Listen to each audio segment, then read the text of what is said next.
I was staring at the twisted metal heap that used to be my Ford F-350 with the custom snowplow attachment when I realized the Pinewood Ridge Homeowners Association had just made the biggest mistake of their miserable lives.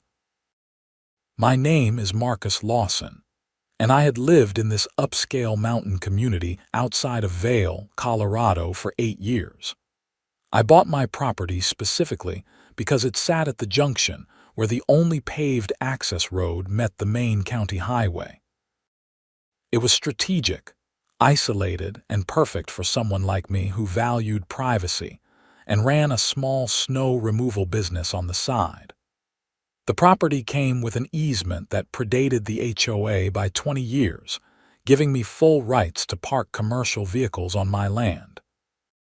I had checked with 3 different lawyers before signing the papers. The wreckage of my truck sat in my driveway, or what was left of it. The plow blade was bent at a 90-degree angle. Both front tires were slashed. The engine block had been smashed with what looked like a sledgehammer, and someone had taken a crowbar to every window. Hydraulic fluid pooled under the chassis, mixing with motor oil in a rainbow slick across my concrete. The damage was so extensive that I knew immediately this was not vandalism. This was calculated destruction.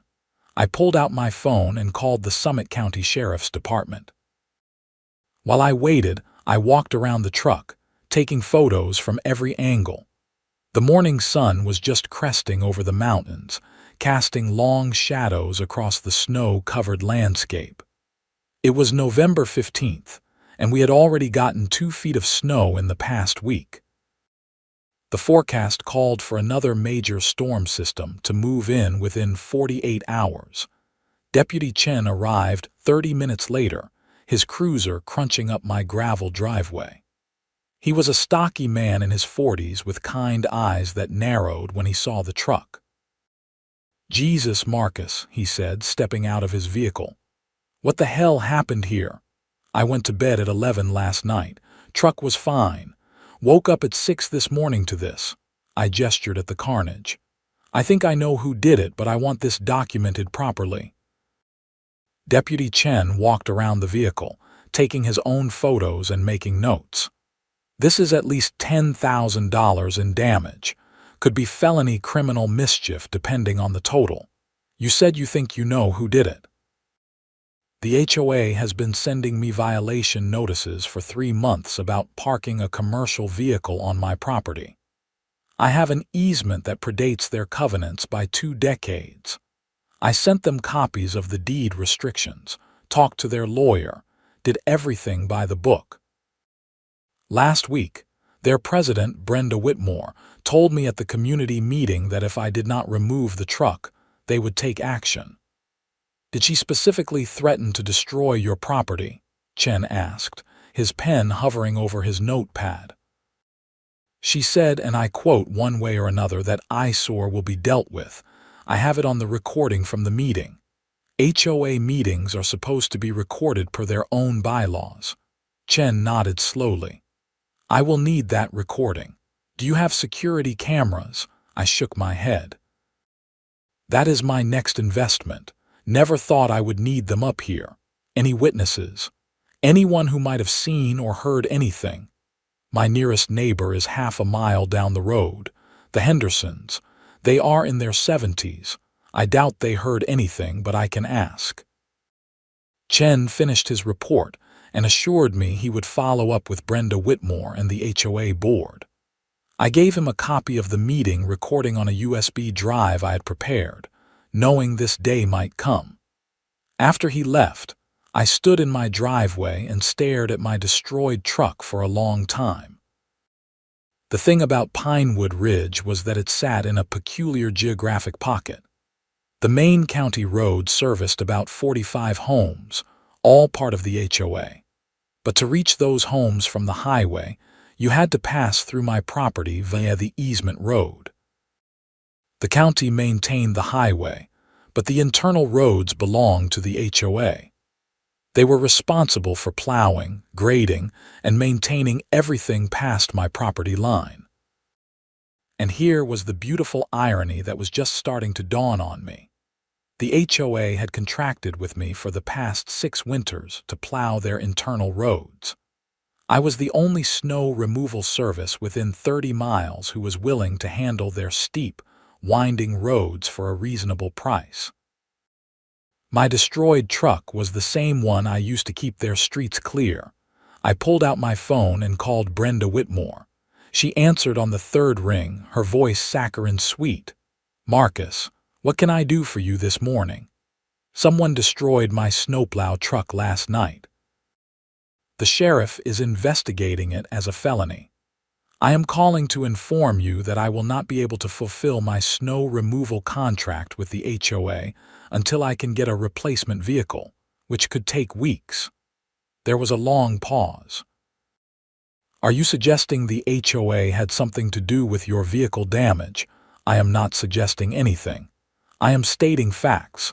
My truck is destroyed. I cannot plow. There is a major storm coming in 2 days. You might want to line up alternative services." "Now, Marcus, let us not be hasty. I am sure this is all just an unfortunate coincidence. Perhaps we can come to some arrangement about your parking situation, and you can rent equipment to fulfill your contract. My parking situation is legal. My easement is ironclad, and rental equipment costs 3 times what I budgeted for. Unless the HOA wants to pay the difference, I cannot help you." Her voice turned cold. "You are contractually obligated to provide snow removal services through March 31st. If you breach that contract, we will sue you. Check Section 12, subsection C of the contract, Brenda. It includes a force majeure clause for equipment failure. Criminal destruction of my vehicle qualifies. I have documented everything. If you want to sue me, go ahead. I will see you in court. In the meantime, you better start making calls." I hung up before she could respond. My hands were shaking, but not from fear, from anger, and from the grim satisfaction of knowing exactly what was about to unfold. The snow started falling at 2 in the morning on November 17th. I watched it from my living room window, big fat flakes that fell straight down in the windless night. The forecast had been upgraded to a major winter storm warning. 18 to 24 inches expected, with winds gusting up to 40 miles per hour, creating whiteout conditions and significant drifting.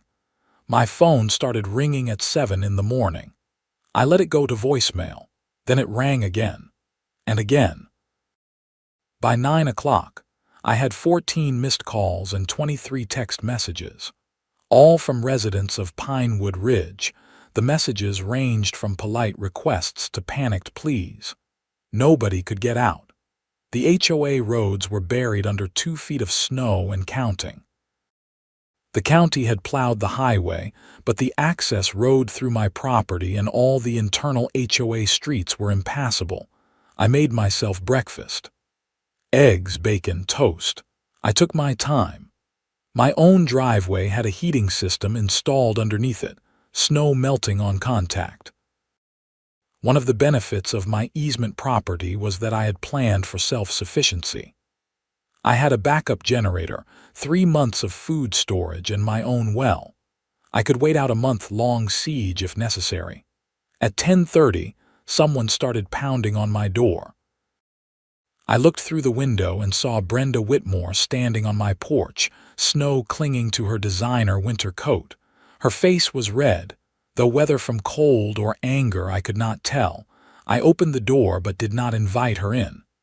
"We need to talk," she said through gritted teeth. "So talk.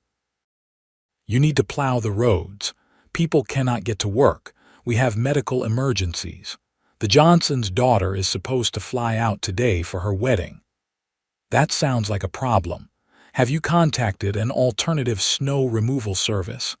Everyone is booked solid because of the storm." "We called 8 companies. Nobody can get here until tomorrow at the earliest, and they are charging emergency rates." "How much?" I asked, genuinely curious. $5,000 for a single plow, and that is just to open the roads once. They want another $3,000 to stay on call for the rest of the day. I whistled low. That is steep.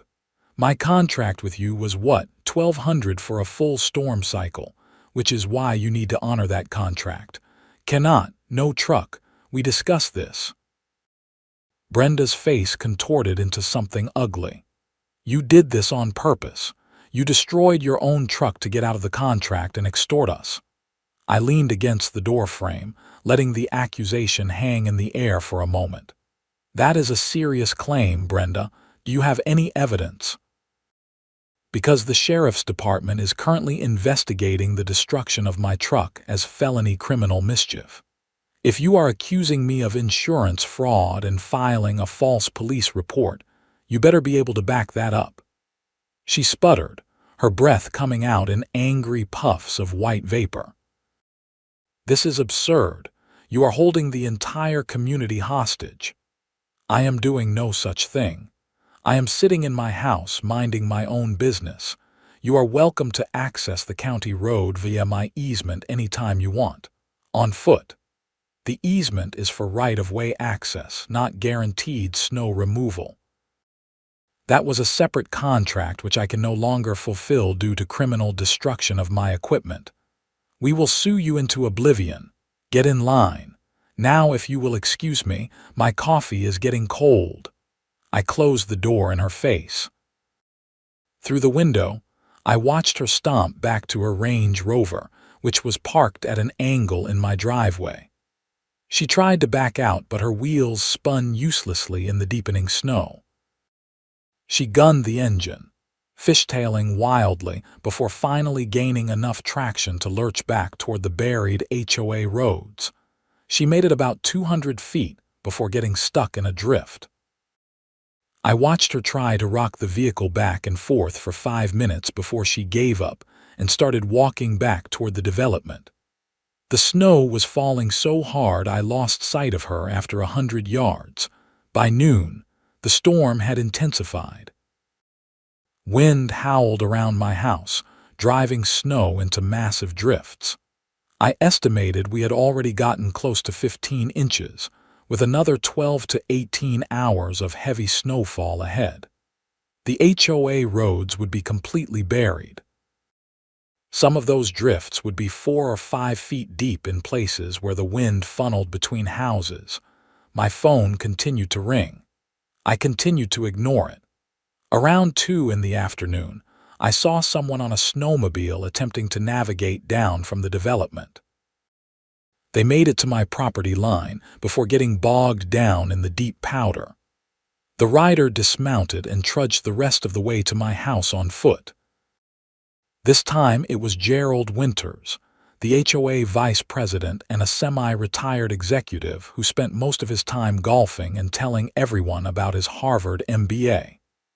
He was in his late 50s, soft around the middle, and looked absolutely miserable in his high-end ski gear. I opened the door before he could knock. Marcus, thank God, we need your help. This is a disaster. Come in, you look frozen. He stumbled inside, snow falling off him in clumps. I pointed to the mat by the door and he got the message, staying on the tile entryway. Look, I know there has been tension about your truck, but this is bigger than some parking dispute. We have 45 families trapped up there. Some people have chronic health conditions. We need medication deliveries, mail, supplies. You have to help us. I want to help, Gerald. I truly do. But I do not have a truck. It was destroyed, deliberately, by someone. Brenda said you are accusing the HOA. I am not accusing anyone. The sheriff's department is investigating. But let me ask you something. Did you know about any plans to deal with my truck? Gerald shifted uncomfortably. There was discussion at a board meeting. Executive session. Brenda was very heated about it. She said you were making the neighborhood look trashy and impacting property values. What was discussed in that executive session? I cannot share details of executive sessions. That is confidential. Even when it involves a felony, Gerald's face went pale. It never should have gone that far. Some board members were talking about having it towed, but that would have been illegal given your easement. Brenda kept pushing for more aggressive action. I thought she was just blowing off steam. Who else was in that meeting? The full board. Brenda, myself, Cynthia Martinez, the treasurer, Ron Blackwell, the secretary, and Karen Hutchins, the at-large member. And you all just let Brenda talk about taking aggressive action against my property. We did not authorize anything. She was ranting. We mostly ignored her. Except someone did not ignore her. Someone destroyed $40,000 worth of equipment. That is my livelihood, Gerald. He rubbed his face with his gloved hands. I understand you are angry. You have every right to be. But punishing 45 families for something one person might have done is not right. I am not punishing anyone. I literally cannot help. But let us talk solutions. I could potentially rent equipment. However, rental costs for a truck and plow capable of handling your roads would run about $1,500 per day, plus fuel, plus my labor. Call it $2,000 per day. This storm will last at least 2 days, probably 3 by the time I clear all the roads. That is $6,000, paid up front. Gerald's eyes widened. That is extortion. That is market rate for emergency rental equipment during a blizzard. Actually, it is below market.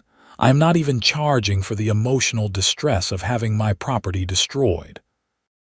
Would you like me to add that to the invoice? The HOA budget cannot absorb that kind of unplanned expense. Then I suggest you start a special assessment, or dig into your reserve fund, or figure something else out.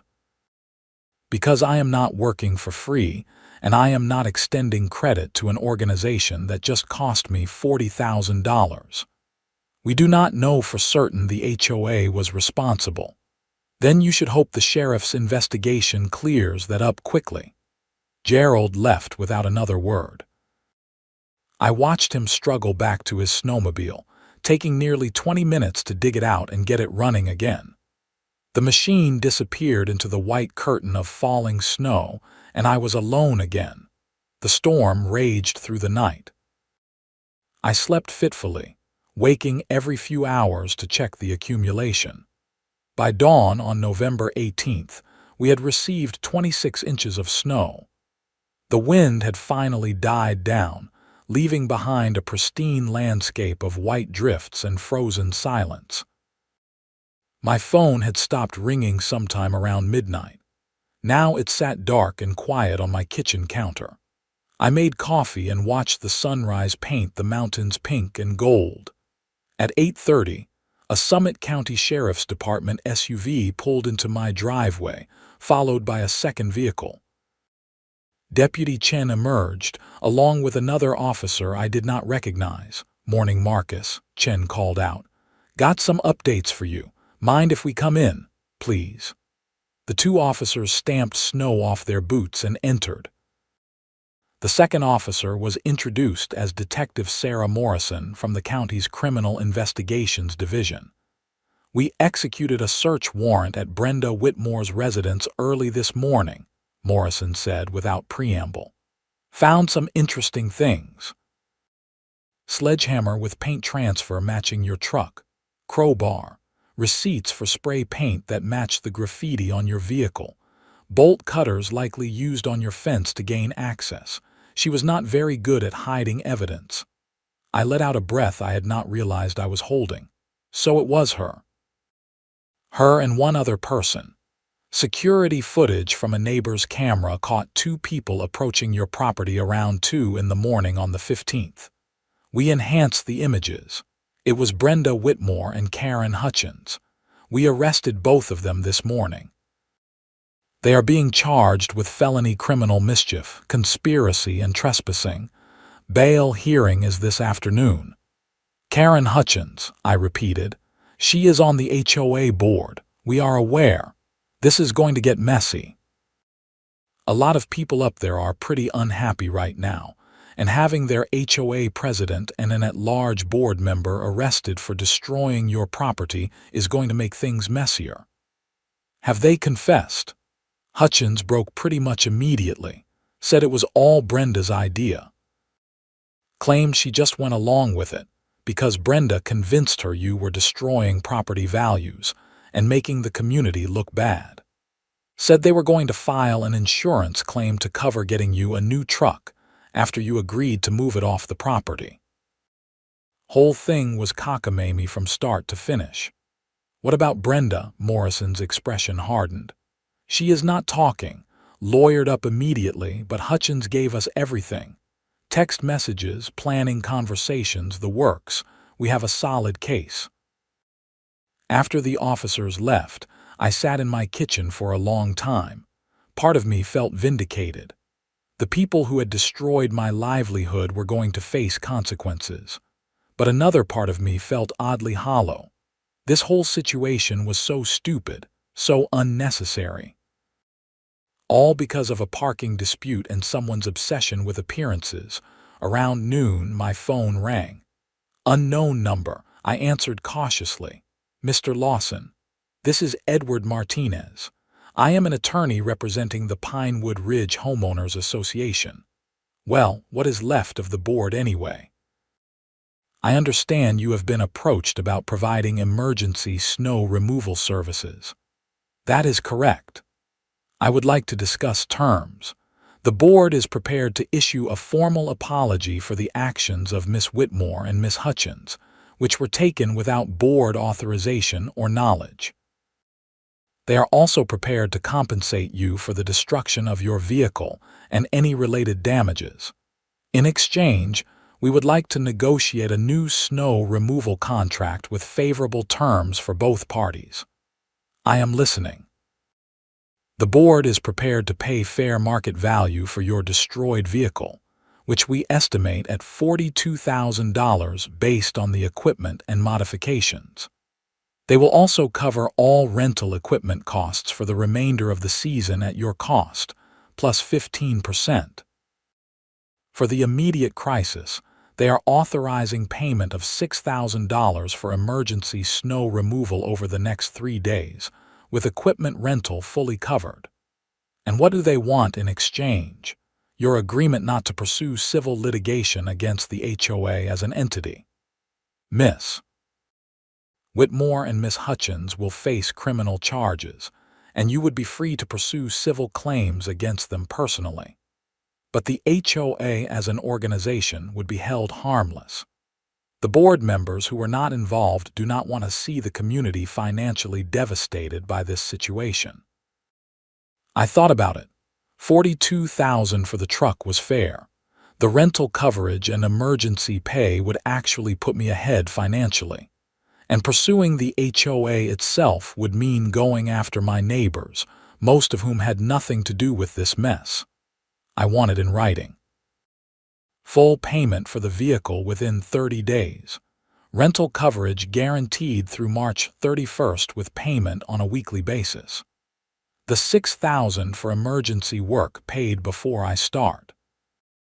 And I want a formal letter from the board acknowledging that my easement permits commercial vehicle parking and that I have been operating within my legal rights.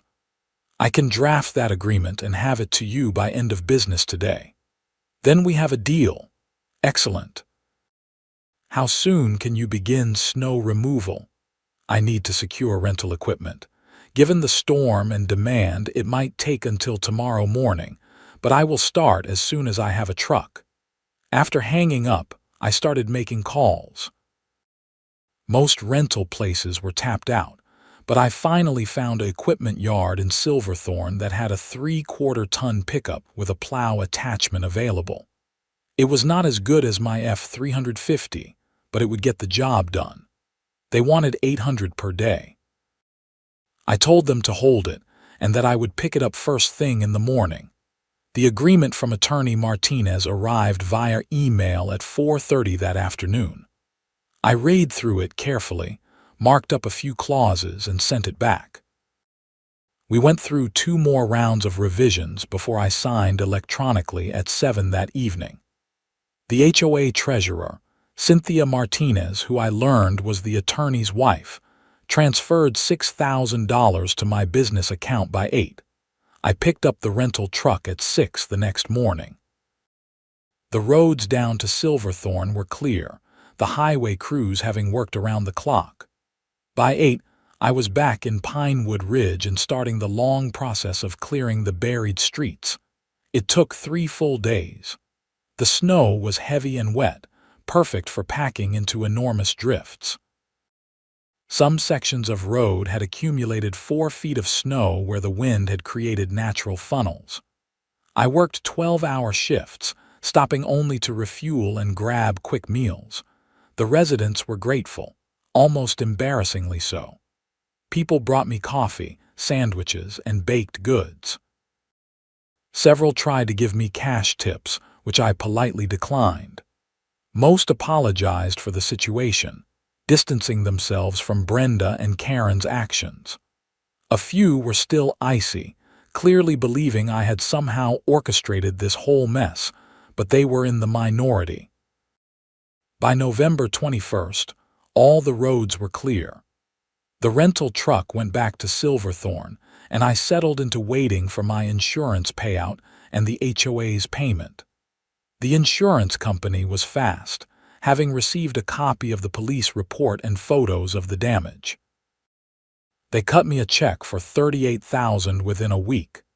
The HOA's payment came through on December 15th, exactly 30 days after the incident. $42,000, as promised. I had already ordered a new truck, a Ford F-450 this time with an even better plow system and backup cameras all around. It would be ready in January. Brenda Whitmore and Karen Hutchins had their preliminary hearing in early December. Both pleaded not guilty, which was laughable given the evidence. Their attorneys were clearly going through the motions, probably trying to negotiate plea deals. I did not attend the hearing, but Deputy Chen kept me updated. The community moved forward. Gerald Winters became acting HOA president. One of his first acts was to formally rescind all violation notices related to my commercial vehicle parking. The second was to update the HOA covenants to explicitly recognize pre-existing easements and their associated rights. It required a vote of the membership, which passed with 85% approval. On December 20th, I got a call from Karen Hutchins. She was crying. "Mr. Lawson, I know I have no right to ask, but I need you to understand. I am not a bad person. I got caught up in Brenda's obsession. She kept saying you were ruining the neighborhood, that property values would tank, that we would all lose our investments. I let her convince me that destroying your truck was somehow justified. It was the stupidest thing I have ever done."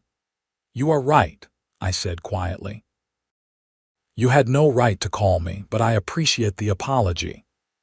My attorney says I am looking at probation and restitution if I take a plea deal. Brenda is still fighting it. She is convinced she can beat the charges somehow. I just wanted you to know that I am sorry, truly, deeply sorry. What we did was criminal and wrong, and I will spend the rest of my life trying to make amends." "I hope you do, Karen. I hope this teaches you something about thinking for yourself and not following people who have nothing but anger in their hearts." She sobbed quietly on the other end of the line. "I have to sell my house. The legal fees and restitution are going to bankrupt me, but I deserve it. I deserve all of it." After she hung up, I sat in my living room and stared out at the snow-covered mountains. The sun was setting, painting everything in shades of purple and gold. I thought about anger and obsession, about how easily people could convince themselves that wrong was right when they were surrounded by like-minded individuals. Karen Hutchins took a plea deal in mid-January. She received 2 years probation, 300 hours of community service, and was ordered to pay $15,000 in restitution. Her house went on the market a week later. Brenda Whitmore went to trial in early March. The jury deliberated for less than 3 hours before finding her guilty on all counts. The judge sentenced her to 18 months in county jail, followed by 3 years probation and $25,000 in restitution. She was also ordered to pay my attorney fees for the civil case I had quietly filed against her personally in January. My new truck arrived on January 15th. It was beautiful, all gleaming black paint and chrome, with a powerful diesel engine and the most advanced plow system I had ever operated.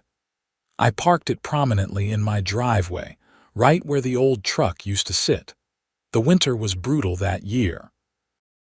We got hit with storm after storm, accumulating over 200 inches of snow before the season ended.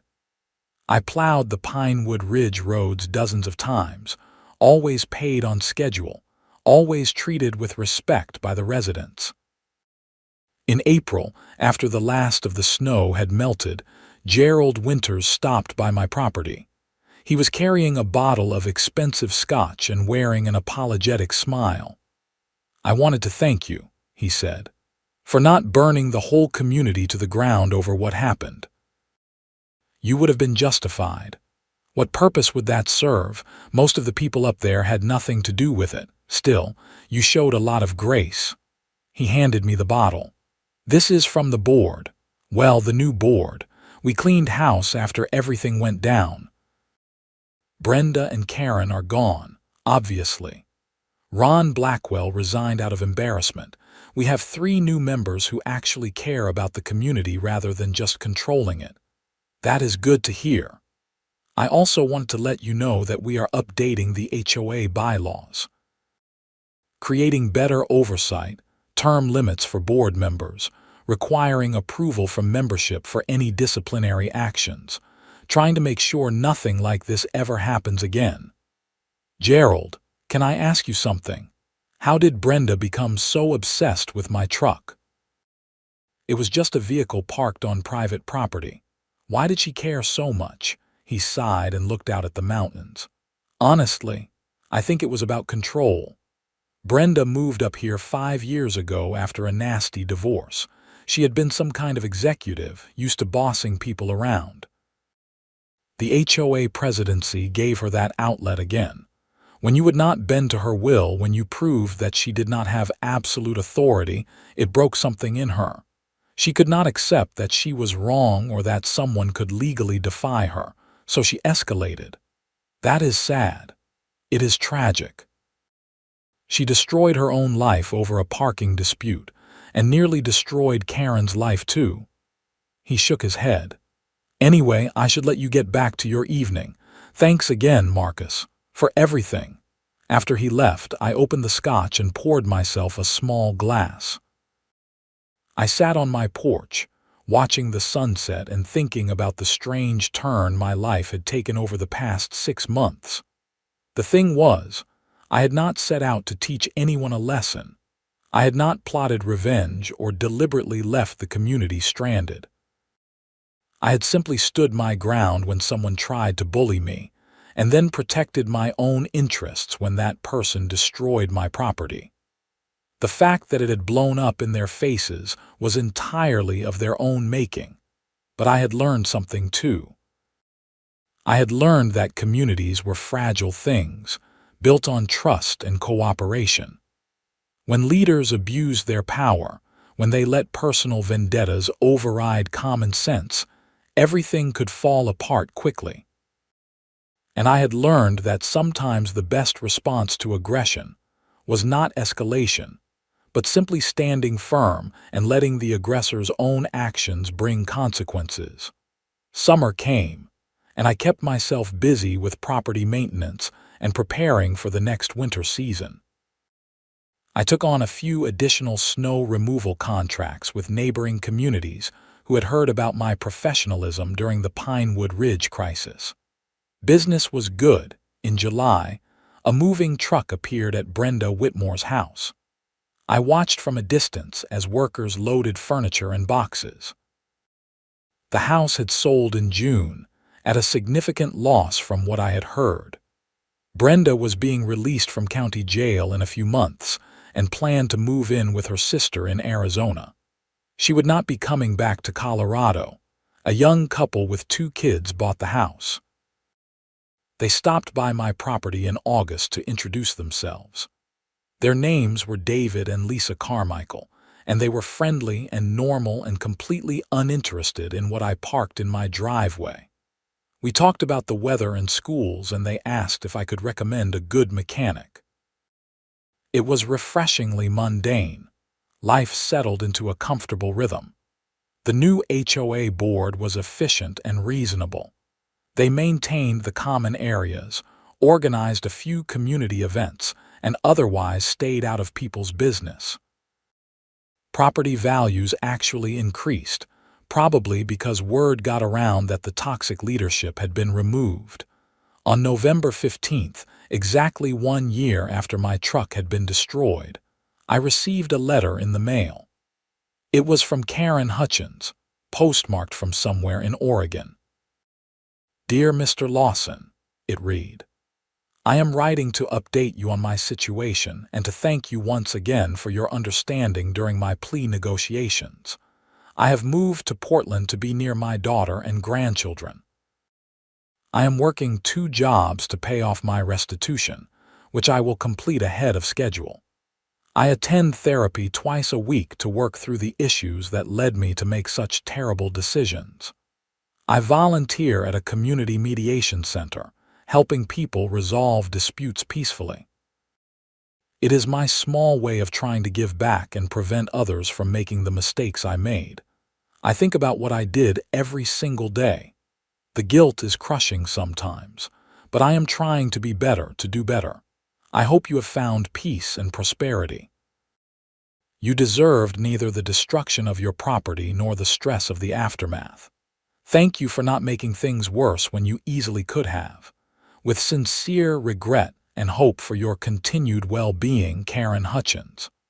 I read the letter twice, then filed it away in a drawer. I believed in redemption, in the possibility of people learning from their mistakes. Whether Karen would truly change or simply repeat her patterns elsewhere, I could not know. But at least she was trying. Winter came again, and with it the snow.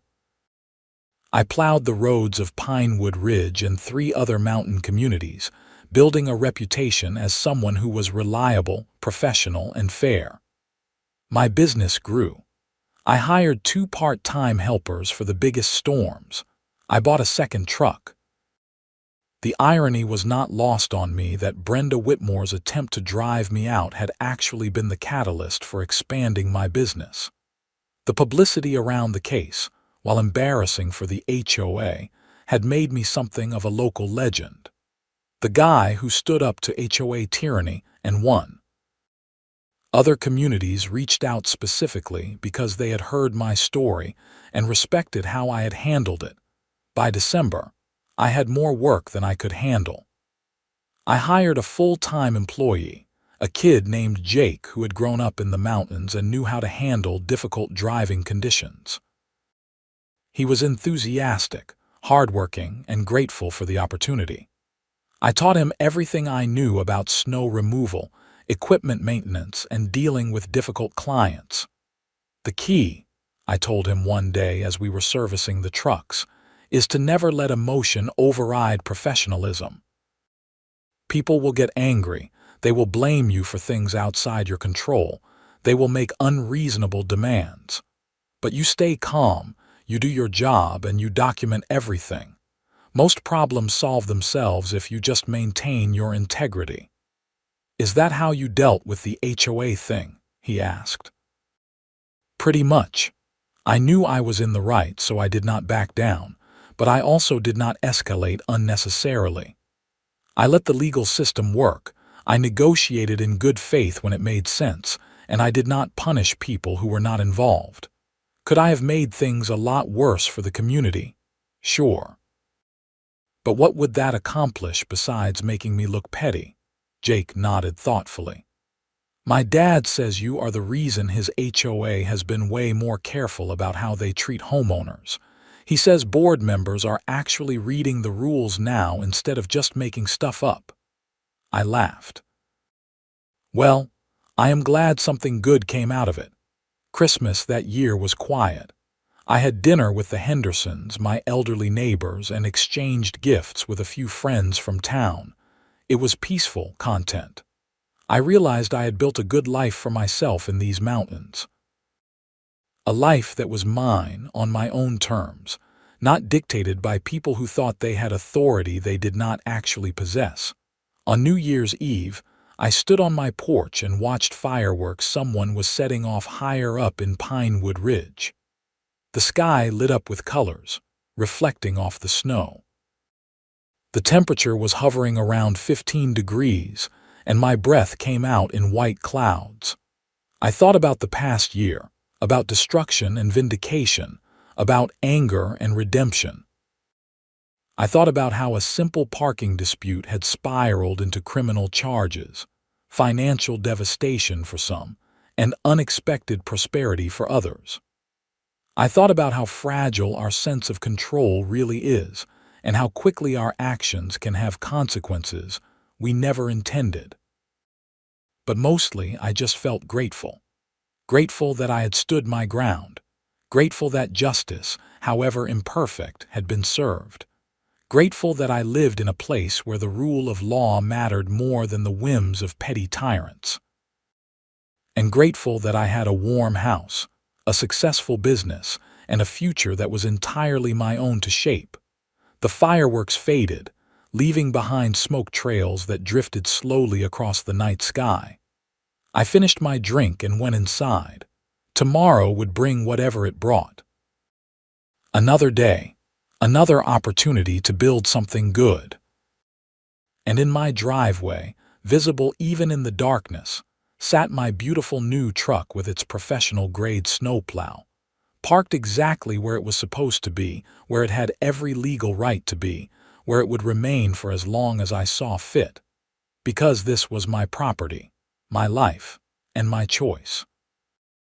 And nobody, not any HOA president or board member or busybody with delusions of authority, would ever take that away from me again. The winter continued with its usual rhythms. Snow fell, I plowed, life went on. In February, I got word that Brenda Whitmore had been released from county jail after serving her sentence. She moved to Arizona as planned, and I never heard from her again.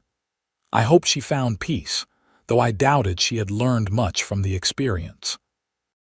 Some people were just wired to need control over others, and prison time rarely fixed that. Gerald Winters stopped being HOA president in March, his term completed. The new president was a retired teacher named Susan Kowalski, who had lived in Pinewood Ridge for 15 years and was known for her level-headedness and community focus. She sent me a thank you card after I completed my last plowing of the season, along with a small bonus check as appreciation for my reliability. "You went above and beyond this winter," she wrote. "Not just in snow removal, but in how you handled a terrible situation with grace. Our community is better because you chose to be professional rather than vindictive. Thank you." I cashed the check and added the card to the file where I kept Karen's letter. Small reminders that even in conflict, there was opportunity for people to show their better natures. Spring arrived slowly that year, the snow lingering well into April. But eventually the ice melted, the roads dried, and the mountains turned green with new growth. I serviced my equipment, did maintenance on both trucks, and started planning for the next season. In May, the Summit County Sheriff's Department held a community appreciation event. Deputy Chen called to invite me personally. They were giving out awards to citizens who had contributed to public safety and community welfare over the past year. I almost declined, uncomfortable with the attention, but Chen insisted it would mean a lot to the department, so I went, wearing the sport coat I kept for rare, formal occasions, feeling awkward and out of place. The event was held at a community center in Frisco, with maybe 100 people in attendance. Various awards were given out for things like neighborhood watch participation, helping with search and rescue operations, and reporting important information about crimes. Then Detective Morrison took the podium. This next award is for someone who demonstrated exceptional civic responsibility in a difficult situation. When his property was criminally destroyed, he had every right to be angry and vindictive. Instead, he cooperated fully with law enforcement, documented everything properly, and ultimately chose to continue serving his community rather than letting innocent people suffer for the crimes of a few. His professionalism helped us secure convictions and showed everyone how to handle conflict with integrity. Marcus Lawson, please come up.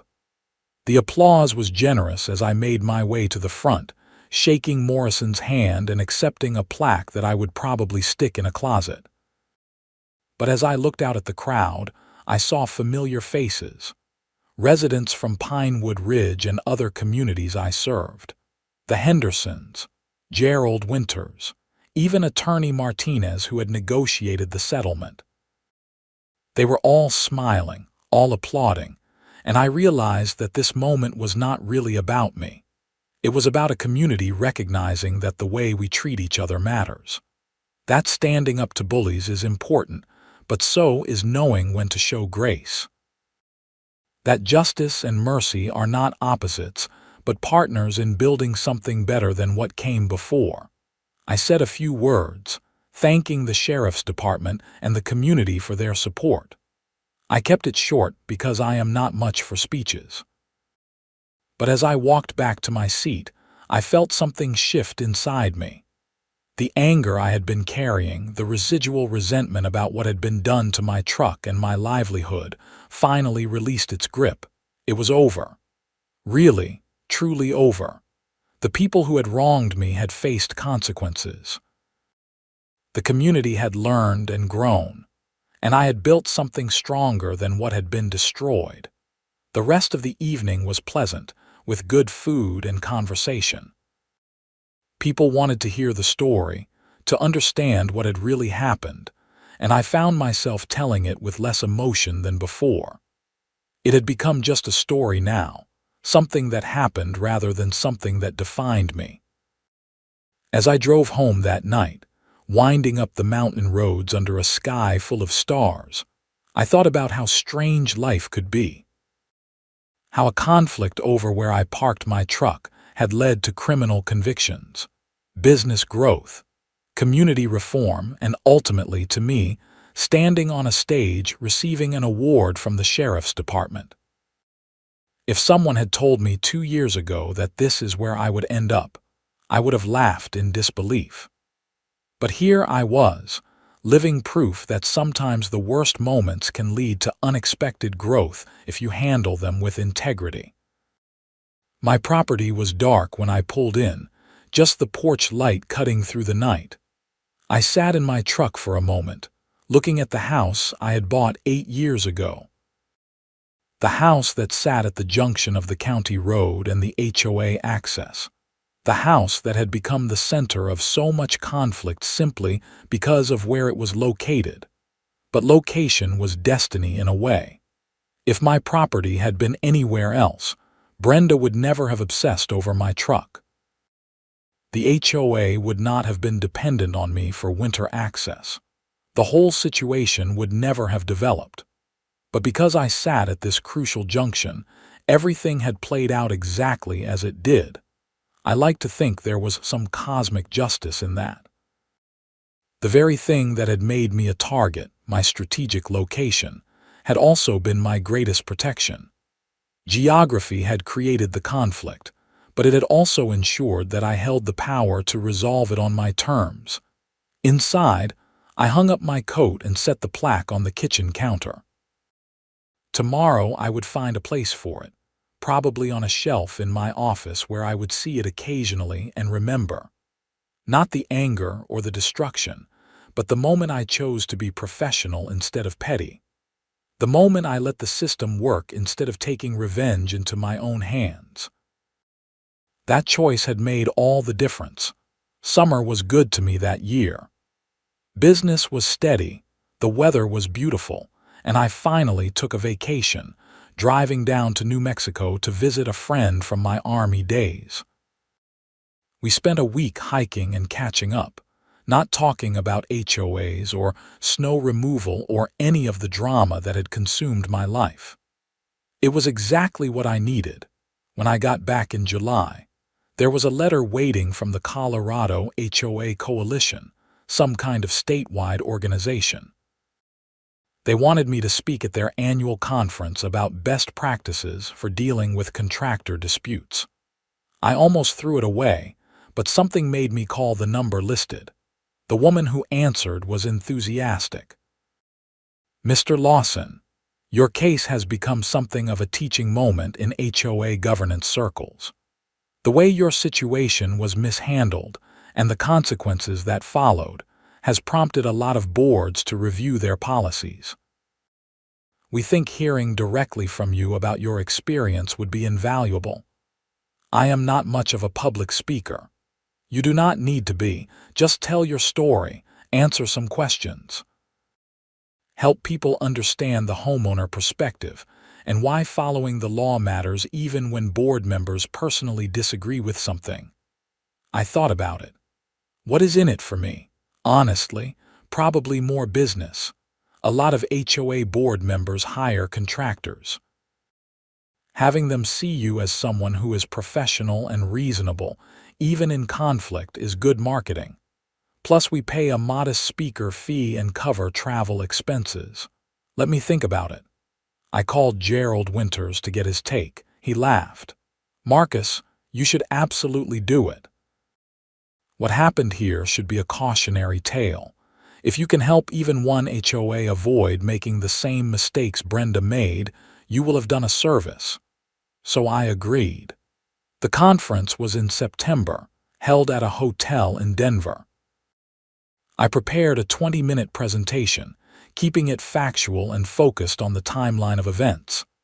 I did not editorialize much, just laid out what happened and the consequences. The room was packed, maybe 200 people. Board members, property managers, HOA attorneys. I was nervous as hell standing up there, but once I started talking, it got easier. I just told the truth. When I finished, the questions came fast. How could they verify easement rights before taking action? What should a proper dispute resolution process look like? How could they balance enforcing covenants with respecting homeowner rights? I answered as best I could, always coming back to the same themes. Follow the law, document everything. Do not let personal feelings override procedure, and when in doubt, consult an attorney before taking action. Afterwards, at least a dozen people gave me their business cards, telling me they might need snow removal services or knew other communities that did. 3 different attorneys asked if I would be willing to serve as an expert witness in HOA-related cases. One property management company offered me a consulting contract to review their enforcement policies. I took all the cards, made no commitments, and drove home thinking about how strange it was that my worst experience had somehow turned into a second career opportunity. But that was life, I supposed. You never knew which doors would open when others slammed shut. The leaves changed color in October, painting the mountains in gold and red. I prepared for winter, checking equipment and reviewing my contracts. Pinewood Ridge renewed without hesitation, at terms favorable to both parties. I picked up 2 new communities as well, both of which had heard me speak in Denver. November 15th rolled around again, 2 years after the destruction of my truck. I marked the anniversary quietly, not with anger but with reflection. So much had changed. I was more successful, more confident, more secure in my rights and my place in this community. The people who had tried to drive me out were gone. The systems that had enabled their behavior had been reformed. Justice, I thought, was not just about punishment. It was about restoration and improvement. It was about making things better than they were before the harm occurred. And by that measure, justice had been served. The first snow fell that evening, light flakes drifting down in the gathering darkness. I watched from my window, my new truck parked prominently in the driveway, ready for whatever the winter brought. The roads would need plowing soon. People would need help. And I would be there, doing the work, serving the community, living my life on my own terms, because in the end, that was all any of us could do. Stand our ground when necessary, show grace when possible, and keep moving forward no matter what obstacles appeared in our path. The snow continued to fall, covering everything in fresh white. Tomorrow would be a busy day. But tonight I was content to sit in my warm house, drinking my coffee, watching the mountains disappear into the storm. This was my home, my land, my business, my life. And nobody, ever again, would make me feel like I needed permission to exist here.